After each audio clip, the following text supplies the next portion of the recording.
Let's make a plant-based tiramisu in the Blue Mountains of Ontario, Canada. Welcome back to the Whole Food Plant-Based Cooking Show, where we make plant-based cooking easy. I'm Jill, and today we are going to make a strawberry tiramisu because here in Ontario it is strawberry season and it's also Canada Day in a couple of days, so what better than to make a strawberry cake to celebrate. So we're going to jump right in. And all of our pantry ingredients today are from our partner Essential Organics, who carry over 600 organic products. And if you want to check them out, you can use the code PLANTBASEDEASY at checkout for 10% off your first order. All right, to start this, you want to preheat your oven to 350 degrees Fahrenheit. And we are going to get our oats going because that is going to be the base of our cake. It's oats and almond meal. So if you've ever watched the show, you know that I don't buy oat flour. I make oat flour from rolled oats. It's so affordable, so quick and easy. So I'm going to put that, this is 1 cup of rolled oats in my blender. And you don't even need a powerful blender for this. You can just use whatever you have. Even a coffee grinder would work. We're just going to grind this up until it's a flour. You don't want to grind it too fine. Maybe just a little less rough than your almond flour.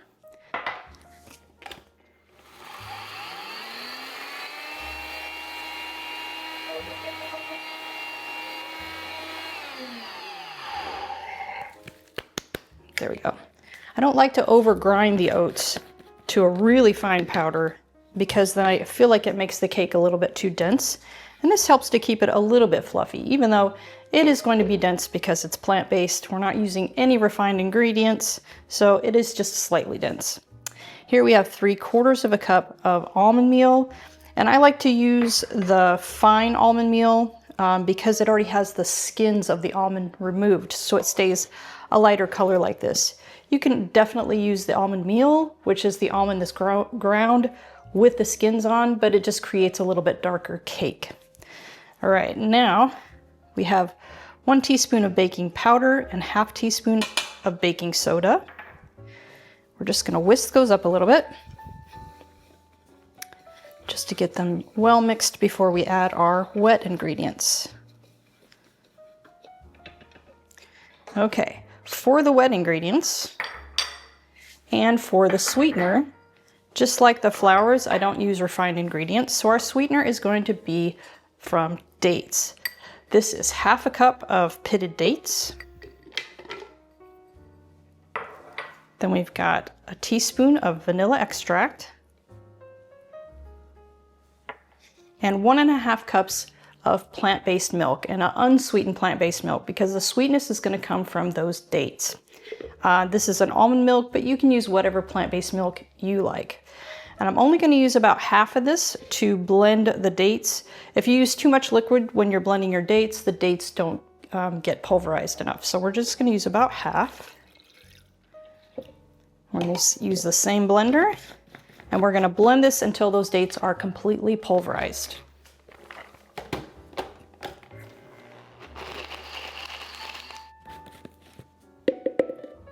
There we go. Now you're just going to pour that in with your dry ingredients. And I'm going to use the remainder of the milk. I'm going to pour that in my container. Screw the lid back on. And I'm just going to switch this around just so that we can get all the rest of that goodness out of that container. There we go. All right. Pour it in. I'm going to whisk that up again. And it is a pretty liquidy batter, which also helps to make it a little bit lighter and fluffier.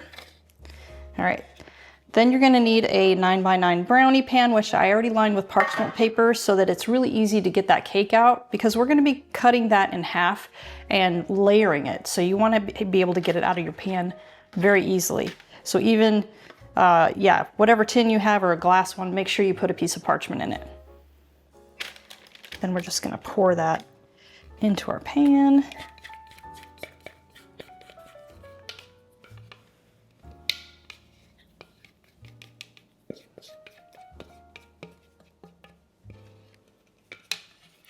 Just like that.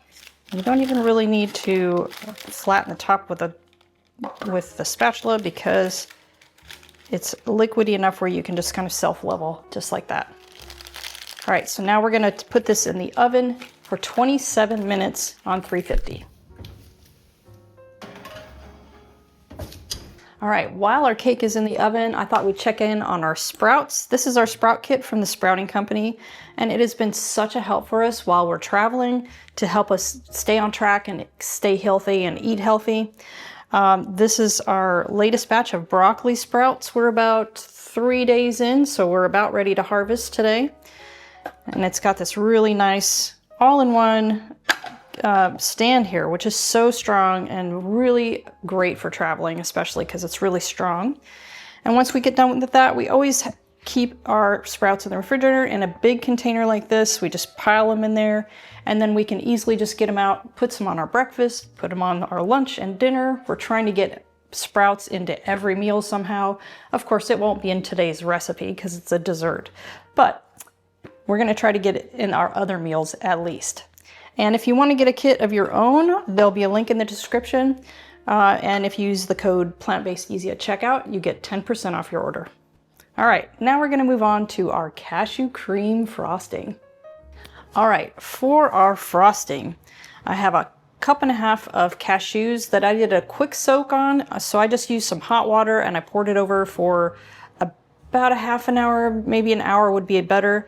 You can also just, soak this for 2 or 3 hours just with lukewarm water. So all that's going into our blender, and we soak them so that it will blend up better and it will be creamier. Because I don't have my big, powerful blender that can blend cashews from dry into a really nice frosting, this isn't quite as powerful. So soaking is really essential if you want to make it smooth. Then we have 1/3 cup of dates, a 1/2 teaspoon of vanilla extract, 1 tablespoon of lemon juice, and then 1/2 cup of water. Now this part is a little challenging, but one thing you can do with your NutriBullet is that while it's blending, you can shake the whole machine, or you can tip it so that that air pocket doesn't get in there and it will continue to blend. Otherwise, you're going to be taking it in and out of your blender to scrape down the sides a million times. So just shake that machine. It's okay. It can withstand it. All right, so now we're just going to blend this until it's a really nice creamy frosting.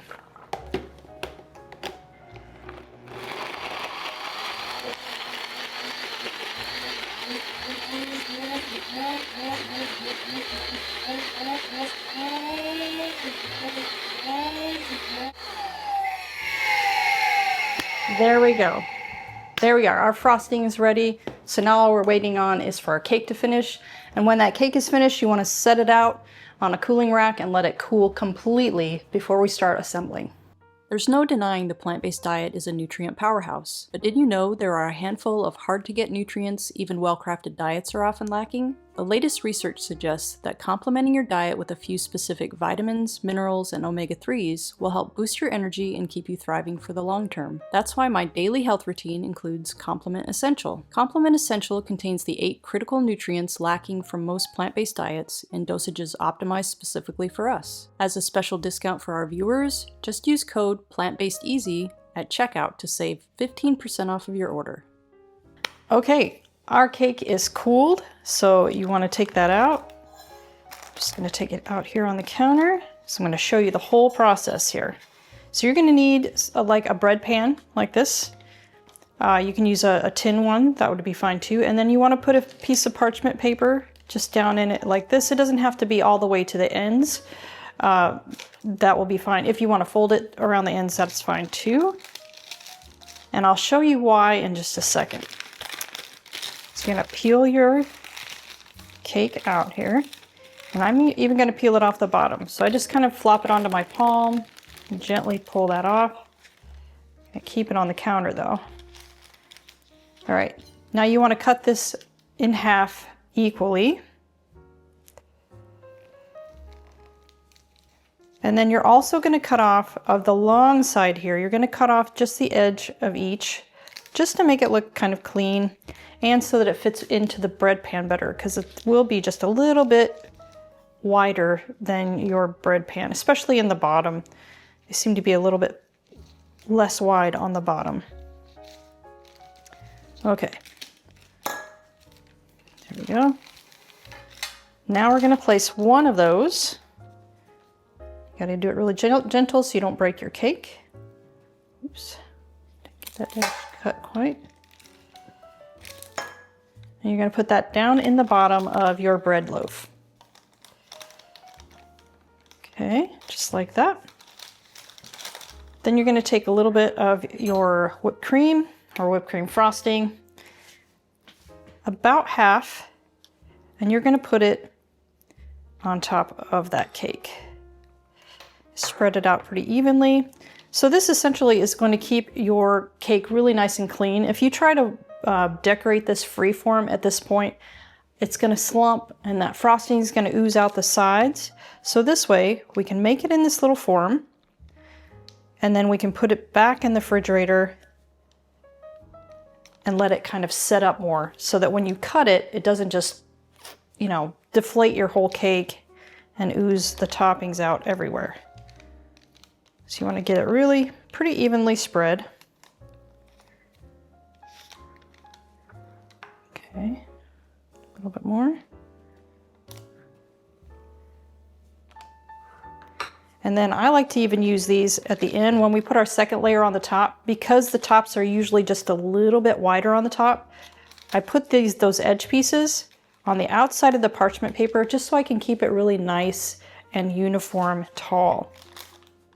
All right, next you're going to need some strawberries.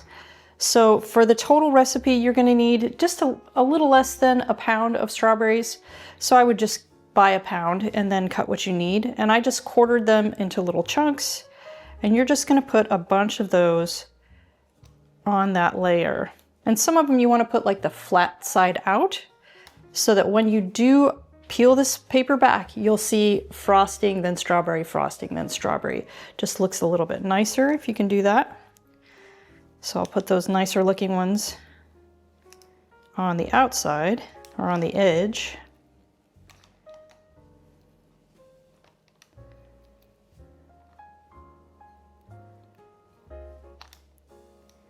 There we go. And if you're loving our recipes and want to help us make plant-based cooking easy, follow the link in the description and become a supporting member today. All right, then you just fill that middle up with the rest of your strawberries. You know, you can fill it pretty full. And then you'll want to take a few extra strawberries, probably some bigger strawberries, and save them for the top layer. And you can just decorate that kind of any way you want. But I'll show you in the end how I'm going to do mine. All right, there we go. Now you're going to take your remaining cake here, put it on the top of that, and don't press down. You can just lightly, because if you press it down, that cashew cream is going to go squirting out the sides. You don't want that. You're going to take the rest of your cashew cream on the top.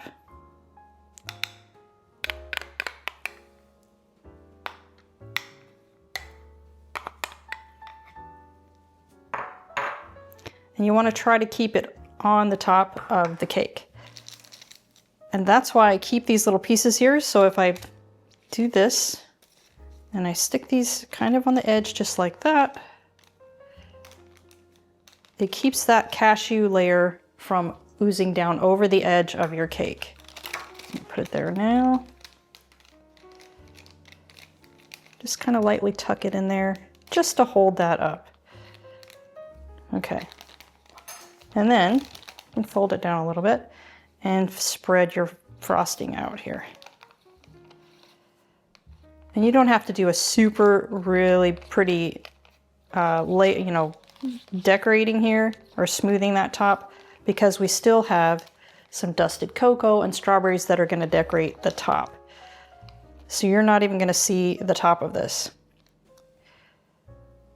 And when you put this back in the refrigerator to set up, this layer is gonna, you know, the surface of it is gonna gray a little, it's gonna oxidize a little bit. But don't worry about that, because that top layer, you're not gonna see it at all. It's gonna be decorated really beautifully.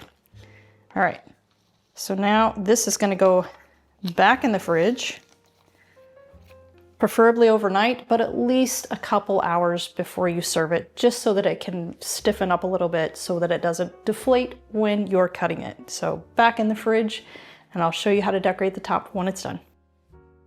All right, our cake is set up, and I already pulled it off the paper and put it on a plate. And now you're gonna need about a tablespoon or maybe half tablespoon of a cocoa powder, and we're just gonna dust the top. And it can go over onto the plate a little bit. That's okay too. So you can kind of tell, because this is a tiramisu, you always have that light dusting of cocoa along the top. Just gives you a little punch of chocolatey flavor, because chocolate and strawberries are just magic together. Okay, just like that. Okay. And then I sliced some strawberries up, just like, you know, thin little slices. I took one of the bigger ones so that I can just kind of go across the top. Kind of a pretty fan almost. Press it down just a little bit.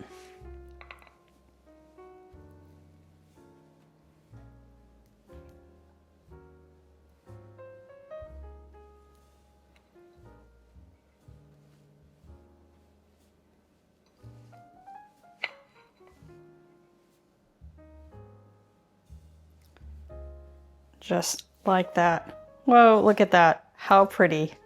All right, so now all that's left is a taste, so I'll meet you at the table for a taste. Okay, my piece is ready. So let's go in for a taste.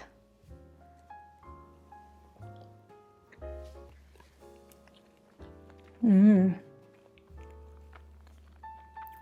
Mmm. Mmm. The cake is just slightly sweet.